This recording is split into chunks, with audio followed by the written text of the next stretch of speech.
18-Day Campaign Against Violence Against Women and Children is an annual international campaign that aims to raise awareness about the various forms of violence faced by women and children and to advocate for their rights and protection. This campaign begins on November 25th, which is the International Day of the Elimination of Violence Against Women, and ends on December 12th, which is the International Day of the Rights of the Child. Violence against women encompasses a wide range of abusive behaviors that are primarily targeted at women because of their gender. Over the next episodes, we will delve deeply into many issues related to violence and their impact, the many inspiring stories and practical steps towards a safer society. Together, let's raise our voices for change. This is 𝐕𝐢𝐴 and welcome to our 18-Day Campaign.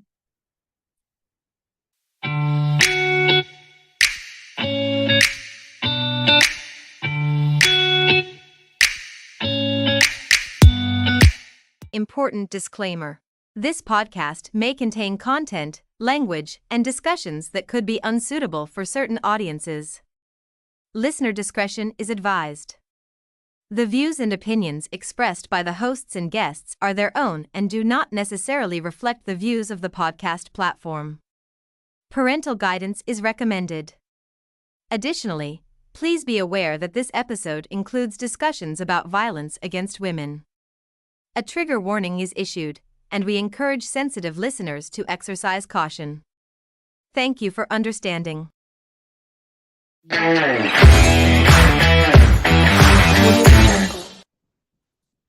Hi, and welcome to our continuing 18-day campaign to end violence against women.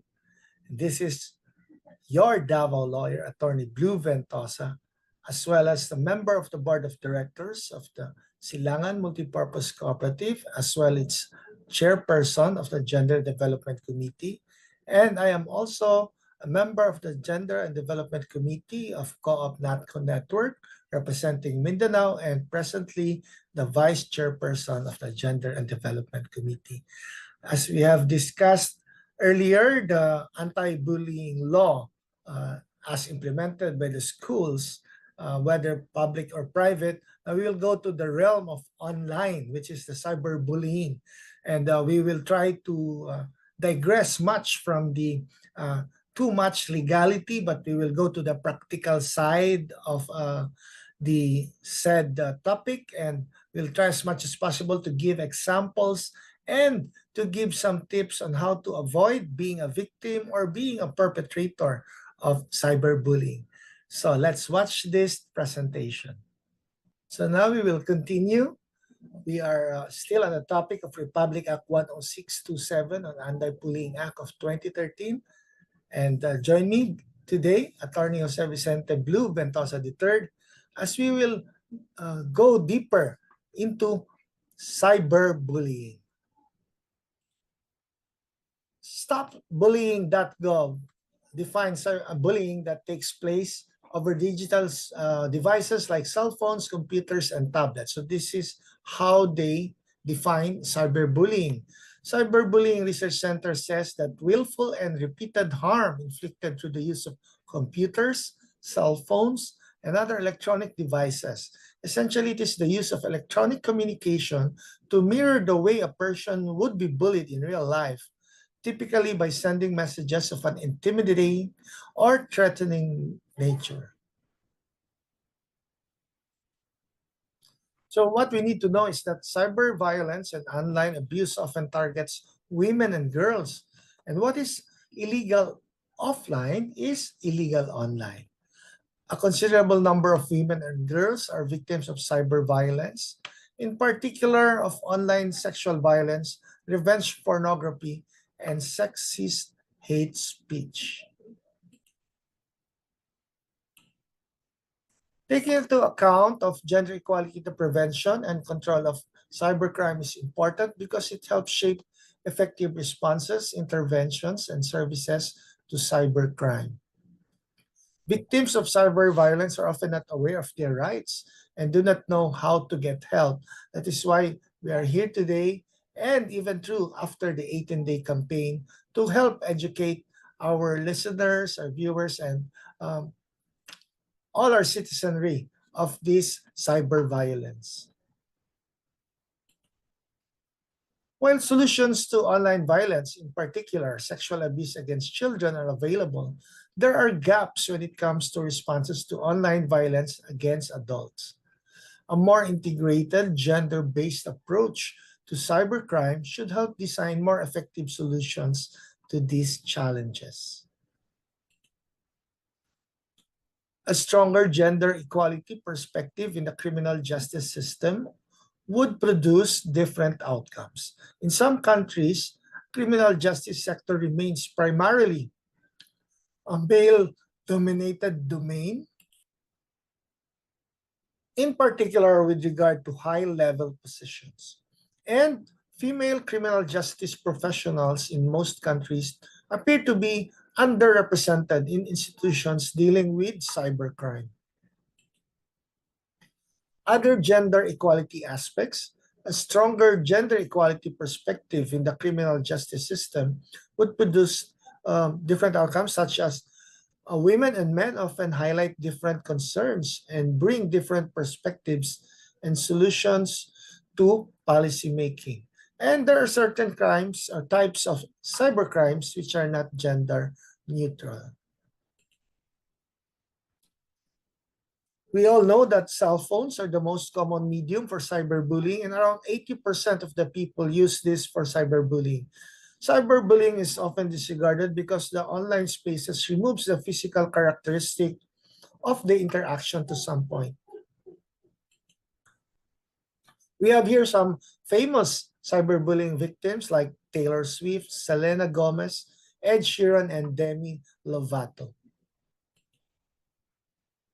Last 2020, we have these cyberbullying statistics from the United States. 20.2% of all students have reported experiencing some kind of bullying. So it's about 1 out of 5, no? 15% of students between the ages of 12 and 18 have been a victim of cyberbullying within a 1 year or 12-month period. And this is admitted, 5.1% of students have bullied others in some way or form. So the other victims right now have become again the bully. Youth who are part of the LGBTQ plus community are significantly more likely to experience cyberbullying, and 56% of students who identified as LGBTQIA+ had experienced cyberbullying compared to non-LGBTQIA+ students. And 16% of students had cyberbullied others at some point in their lifetime.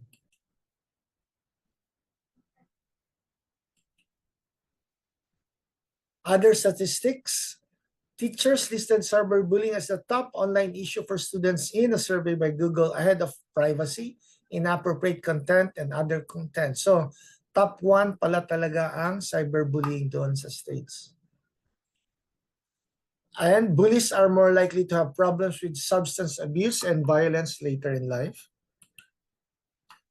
Those who are bullied at an increased rate risk for anxiety and depression, as well as poor academic performance, and sometimes not even finishing school. So what are the differences of bullying versus cyberbullying? Here, we have first anonymity. While victims usually know who their bully is in the real world, online bullies may be able to hide their identities. The anonymity of the internet can lead to crueler or harsher abuses from the bully, all the while the victim has no means of discovering who his or her harasser is. Relentless. Bullying typically ends once the victim is removed from the negative social situation in the real world. However, smartphones, laptops, and other devices have made it possible for people to communicate with each other at all hours from nearly all locations. So the cyberbullying and cyberbullies may be able to torment their victim 24/7, making it difficult for the victim to escape by going home or even changing schools. Public. In traditional bullying, people often who interact with those involved will know of the abuse because there will be some witnesses. However, in cyberbullying, when the content is posted or shared online, it is possible that anyone may see it. So it's more public. This opens up to the victim to more potential ridicule or pain from strangers. This is compounded by the anonymity afforded by virtual spaces. While bullying in person may be done covertly or out of view to avoid punishment, cyberbullies need not fear of being witnessed in the act if their identities are not known. Permanent. Because online content is impossible to delete entirely, cyberbullying may damage the victims or possibly the bully's reputation permanently. On the physical world, it is not permanent, but here in cyberbullying, it is permanent. Even if the content is removed or deleted from the original site, someone may find it posted from screen grabs elsewhere later.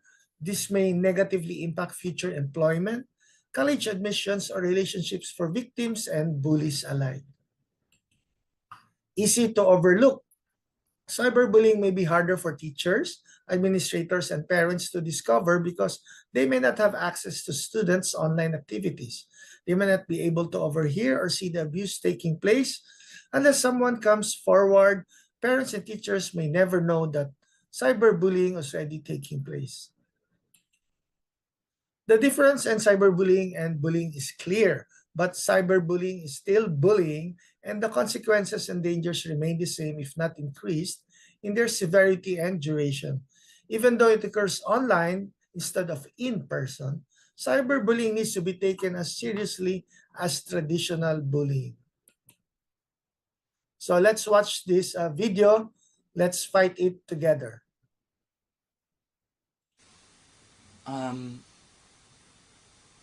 Hi, my name's Joe. I don't really have anyone to talk to, so I thought I'd tell my story like this. When it all started, I just tried to laugh it off, but it just went on and on.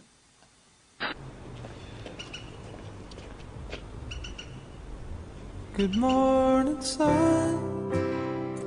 I am a bird wearing a brown polyester shirt. You want a Coke? Maybe some fries? The roast beef combo's only $9.95. It's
Well, that's it.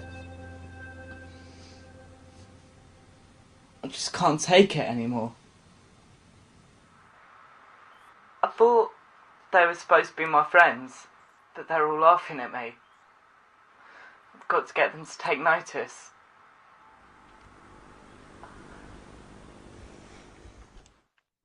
Everybody knows it sucks to grow up, and everybody does. It's so weird to be back here. Let me tell you what, the years go on and we're still fighting it. We're still fighting it. You'll try and try. In one day, you'll fly away from me.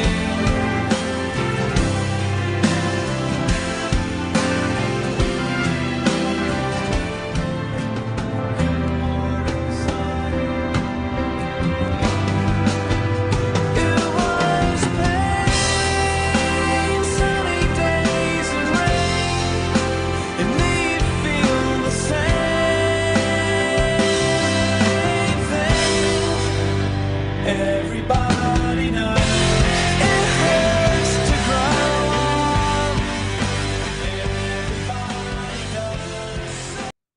Right. So I hope we have learned a lot, no, from that video. Although medyo luma na, no, kasi Nokia pa, hindi pa smartphone talaga yung kanilang phones. But nandoon nakikita na natin yung it starts innocently, no, then it starts yung from jealousy siguro, mukhang sip-sip yung bata, na iinggit yung kanyang mga klase, then there are some anonymous messages, no, then some anonymous calls, then yun, anonymity na doon, no? Kita natin yung mga permanence, yung public siya.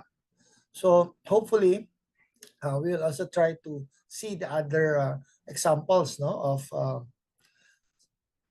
cyberbullying. So let's continue to watch this presentation. So now let's see some examples of cyberbullying. As we know, as technology has developed over the past years, no, cyberbullying has become an increasingly larger issue. The immense popularity of cell phones, instant messaging apps, and the rise of social media have opened up an ever-growing number of ways for cyberbullies to hurt their targets. Various forms of cyberbullying often overlap, and the bully may choose to employ or combine multiple tactics to hurt their target. For example, they may share private information about someone after gaining access to their account. In addition, all these different kinds of cyberbullying may take place on different devices, social media websites, forums, text messages, or mobile apps. Someone may not even realize that they are bullying someone, or even that they're being bullied. Much like offline harassment, online harassment involves sending abusive or offensive messages to an individual or group. Harassment takes great effort on the part of the bully to hurt the victim. Further, it is intentional, repeated, and constant. The victim will often have no reprieve from the bully, especially over a period of time. These messages have a negative impact on the victim's self-esteem or confidence. Okay, cyberstalking. Cyberstalking is a form of harassment. These messages are often no longer just offensive or rude, but more threatening in nature. Messages may escalate to threaten the victim's physical safety. Cyberstalking can lead to an in-person harassment or stalking. Exclusion. Exclusion is the act of deliberately ostracizing the victim. This may involve leaving them out from social media groups, chat rooms, messages, events, or activities. It may mean purposely having conversations on social media platforms or apps that the victim does not have access to or that they see but are unable to join. The group may then go on to say cruel or rude things about the excluded person behind their back. Outing. Outing is when the bully publicly shares private messages, pictures or other information about the victim on the internet. This is done without the victim's knowledge or consent and is meant to embarrass, shame, or humiliate them. The information may be trivial or more private and serious, but either way, it is a form of outing. Later on, we will discuss Republic Act 9775, which is the anti-child pornography law, and Republic Act 9995, which is the anti-photo and video voyeurism law, wherein these offenses may be add up to the cyberbullying, which is done under this Republic Act 10627. Masquerading occurs when the bully or possibly even bullies assumes another identity to anonymously harass the victim. They may either impersonate someone else, use a real person's account or phone number, or create an entirely fake identity. Often, the bully will know the victim well. If they feel the need to hide their identity, the bully may harass or cyberstalk the victim. This is typically done in an attempt to amuse themselves or humiliate the victim. Fraping. Fraping is the act of logging into someone's social media account,